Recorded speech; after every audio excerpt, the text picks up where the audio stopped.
bitterness hit the back of my throat before I even swallowed, and that was the moment I knew my sister-in-law had finally done it.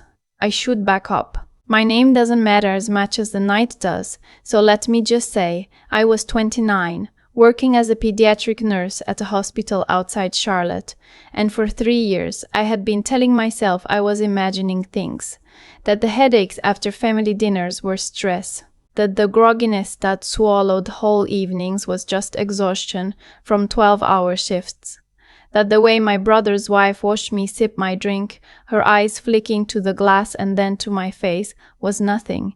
People who love you don't poison you. That's what I told myself. That's the kind of thing you have to unlearn the hard way. The dinner that night was for my parents' anniversary. 35 years, held in a private room at a steakhouse downtown with white tablecloths and a server who refilled water glasses before you noticed they were low. My mother had wanted everyone together. My father had wanted prime rib. My brother had wanted, I think, to keep the peace, the way he always did, by pretending the cracks in our family were just the natural settling of an old house. His wife was named Delphin, and she had married into us 4 years earlier, with a smile that could light a stadium and a way of making every conversation curve back toward herself. I want to be fair. There were things to like about her. She remembered birthdays. She brought the good wine. She had a laugh that made strangers feel like old friends. But somewhere in the second year, after the will, things changed. The will. I have to explain the will, or none of this makes sense. My grandmother, the one person in my childhood who never once made me feel like an afterthought, had passed when I was 26. She left her house, a modest brick ranch on 2 acres outside the city, to me, not to my brother, not split down the middle, to me. She'd written a letter that came with it, in her shaking cursive, saying she'd watched how the family treated me and she wanted me to have one thing in this world that was mine and could not be taken. I read that letter maybe 40 times the first month. I still have it in a drawer. The house wasn't worth a fortune, but the land underneath it was. A developer had been buying up parcels in that area for 2 years, and the offers kept climbing. Last I checked, the whole thing was worth somewhere around $400,000. To me, it was my grandmother's kitchen, the porch where she taught me to shell peas, the closet that still smelled faintly of her perfume. To Delphine, I came to understand. It was a number she felt entitled to. She never said it outright, that wasn't her style. But she said other things. It's just so much house for one person. Your brother's been struggling, with the new baby. Family should share, don't you think? That's what your grandmother would have wanted. She said that last one to me at Christmas, and I remember the carol playing in the background, and how I'd nodded and changed the subject, because confrontation has never come easy to me. I'm the one who absorbs. I'm the one who keeps the peace by swallowing whatever's handed to me. My whole life people called me too sensitive, too quiet, too soft, as if those were diseases, as if feeling things deeply was a defect I should apologize for. So when the dinner started ending in fog, I blamed myself. The first time was maybe 8 months before the steakhouse. We'd had dinner at my brother's place, and afterward I'd felt so heavy I had to pull over twice on the drive home, and I lost most of the next day to a sleep so dense it scared me. I told my coworker about it, and she frowned and said, "That sounds like more than tired," and I waved her off. The second time was at a barbecue. The third time I started noticing the pattern, that it only happened when Delphine made the drinks, when she pressed a glass into my hand and said, "I made this one special for you," with that stadium smile. I'm a nurse. I want to be honest about how long it took me to see what was in front of me, because I think people watching this might judge me for it, and they'd be right to wonder. I knew the symptoms, the drowsiness, the memory gaps, the next day hangover with no alcohol to explain it. I knew them on a chart. I just couldn't make them line up with the person I was supposed to call family. The mind protects you from things it isn't ready to hold. What finally cracked it open was small. 3 weeks before the anniversary dinner, I went to my brother's house to drop off a gift for the baby, and I walked into the kitchen looking for him and found Delphine standing at the counter with my water glass and a little amber bottle, and she was tapping something into the rim, and she didn't hear me come in because the baby monitor was crackling. I stood in the doorway. She capped the bottle, slipped it into the pocket of her cardigan, picked up the glass and turned, and when she saw me, her face did something I will never forget. It didn't panic. It calculated. For half a second, her eyes ran the math on how much I'd seen, and then the smile came up like a curtain, and she said, "Oh, you scared me. Here, I poured you some water." I took the glass, I held it, I did not drink it. And I said, "Thanks," in a voice that came out steadier than I felt. And I set it down on the counter and said I had to use the bathroom, and in the bathroom I sat on the edge of the tub and shook. I want to tell you I called the police that night. I didn't. Here's the truth, and I've made peace with it being unflattering. I was terrified no one would believe me. I had no proof. A glass of water poured out is a glass of water. A bottle in a pocket is a vitamin, an allergy med, anything. I could already hear my mother. Why would she do that? You're being dramatic. You're so sensitive. I could hear my brother's face fall. The man who'd carried me on his shoulders when I was 4, having to choose between his wife and his sister. I knew how that choice went. I'd watched my family choose against me my whole life, so I did the thing my grandmother's granddaughter would do. I got quiet and I got careful, and I made a plan. I went to a doctor, a stranger, not anyone connected to the family, and I told her the whole thing and asked her what I should do. She listened without flinching, which was its own kind of medicine, and she told me that if I suspected I was being drugged, the evidence was in 2 places, in me and in the substance itself. She ran a panel, and there it was, in my own blood work, weeks after the last dinner, traces of a benzodiazepine I had never been prescribed and had never taken. Seeing it on paper, in clinical black and white, did something to me. It turned the fog into fact. I wasn't crazy. I wasn't dramatic. I wasn't too sensitive. I had been right. The doctor helped me understand my options, and she connected me with someone who knew the law better than I did. The advice was clear and patient, and not at all like the movies. Don't confront her alone, don't tip her off, preserve everything. If it happens again, get the substance itself, sealed, and get to safety, and let the people whose job this is do their job. Which brings me to the steakhouse, and the bitterness at the back of my throat. I almost didn't go, but staying home would have told her something, and I needed one more thing. I needed the glass. I dressed carefully. In my purse I had 2 things that don't belong in a purse at an anniversary dinner, a small sealable container and a folded paper from my doctor's office. I sat where they sat me, which was of course at the end of the table near the door, the seat that has been mine at every family gathering since I was old enough to understand it was a message. My brother sat near our parents. Delphine sat beside him radiant, telling a story about the baby's first word that had the whole table leaning in. I watched her hands. I watched the way she insisted on going to the bar herself to order the drinks, waving off the server. I know what everyone likes. She brought me a cocktail I hadn't asked for. Your favorites, she said. I made them get the good bourbon. Stadium smile. And I said thank you, and I lifted it. And I let the rim touch my lips, and I tasted it. That chalky bitterness threading under the sweetness, and I did not swallow. Here's where the comments on a story like this always say, "Why didn't you scream? Why didn't you throw it in her face? Why drag it out?" I understand the impulse. I felt it too, a hot wire of it running right up my spine. But I had learned something in 3 years of being disbelieved. A moment of drama gives them an exit. It gives them, she's hysterical. What it doesn't give them is what I had folded in my purse and what I was about to put on that table.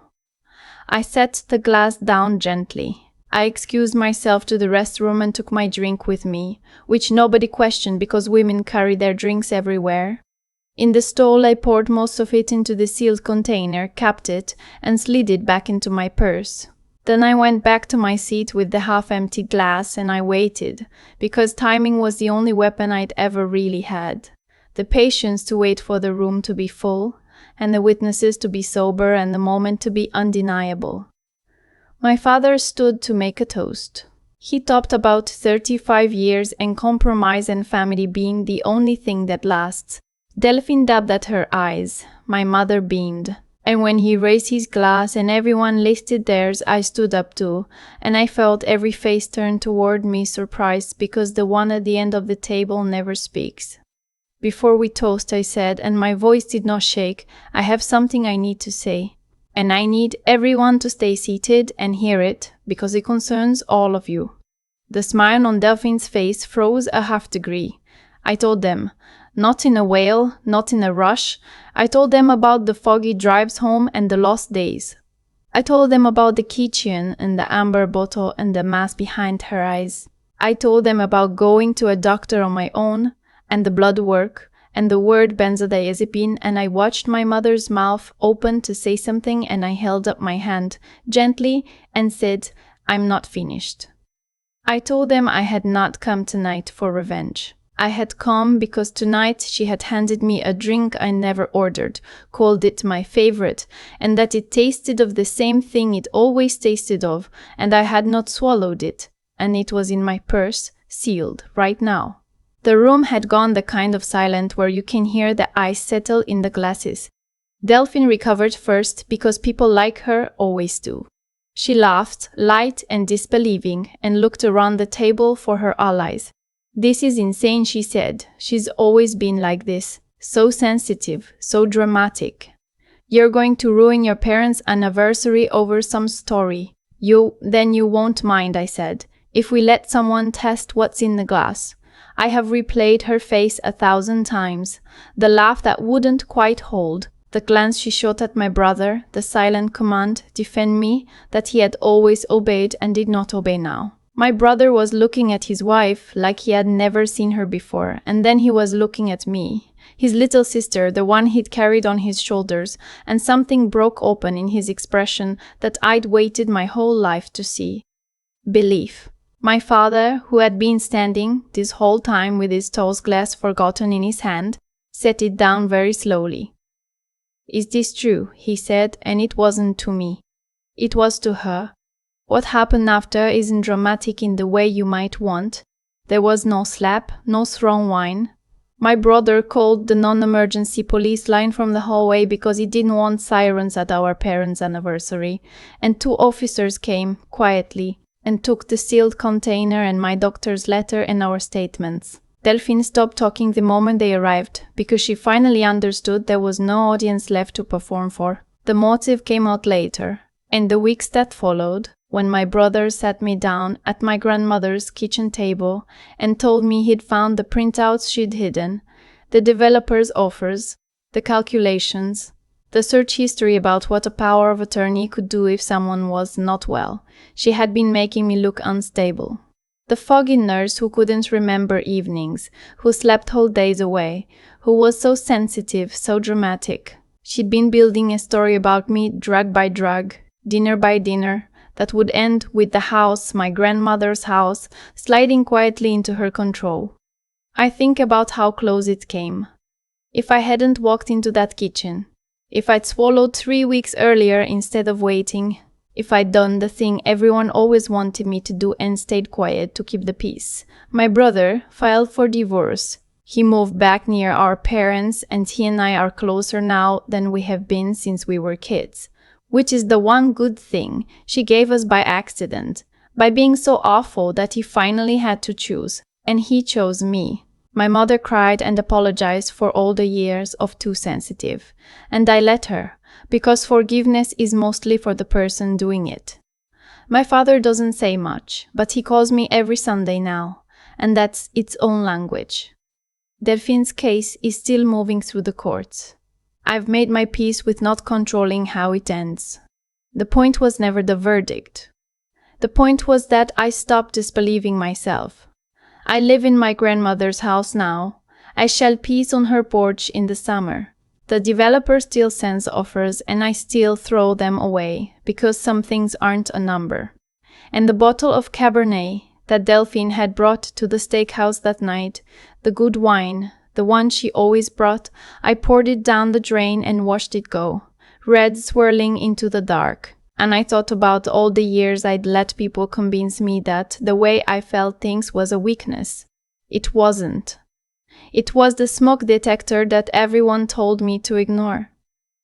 And it's the only reason I'm still here to tell you to trust the one in your own house. If something in your gut keeps going off, even when everyone around you says there's no fire, check the kitchen. Check the glass. Check the math behind the smile. You are not too sensitive. You might just be the only one in the room who's paying attention. The bitterness on my tongue that night wasn't just a drug. It was every year I'd spent apologizing for the way I noticed things. I think about how the whole thing turned on something simple. A person who plans to do harm needs the people around her to keep doubting themselves. And for 3 years I did exactly that. The fog didn't win because Delphine was clever. It won because I had been trained, dinner after dinner, to call my own knowing dramatic. The moment I stopped doing that, the moment I trusted the smoke detector in my own chest, her whole plan came apart. Cause and effect. She built her scheme on my self-doubt, so the day I refused to supply it, there was nothing left holding it up. What saved me wasn't anger and it wasn't luck. It was 3 quiet themes I had to grow on purpose. The first was refusing to do the easy, ugly thing. I wanted to throw that glass in her face at the table. I didn't, because I knew a scene would hand her the word hysterical and let her walk. Choosing the harder, cleaner path, the truth laid down plainly, instead of scream. That's a kind of integrity, and it's the only thing that held up in a room full of people who doubted me my whole life. The second was thinking instead of reacting. Being a nurse meant I knew what those symptoms were, but knowledge sitting in my head did nothing for years. It only mattered when I used it, when I went to a doctor who was a stranger, got the blood work, sealed the glass, waited for the room to be full of sober witnesses. That's not cleverness for its own sake. That's the patience to let what you know become something you can prove. And the third thing was the hardest, because it cost the most. I had to keep going back to those dinners, keep smiling, keep my hands steady while I poured a drug cocktail into a container in a bathroom stall, all while terrified no one would ever believe me. Staying soft enough to still feel the fear, but strong enough to act through it anyway. That's a steadiness I didn't know I had until the night I needed it. People had called that softness a weakness my whole life. It turned out to be the thing that kept me alive. I live in my grandmother's house now, the one she left me on purpose, the one Delphine wanted to turn into a number. I shell peas on the same porch where my grandmother taught me, and I've stopped flinching when the offers come in the mail. My brother chose me, finally, and that mended something I'd given up on.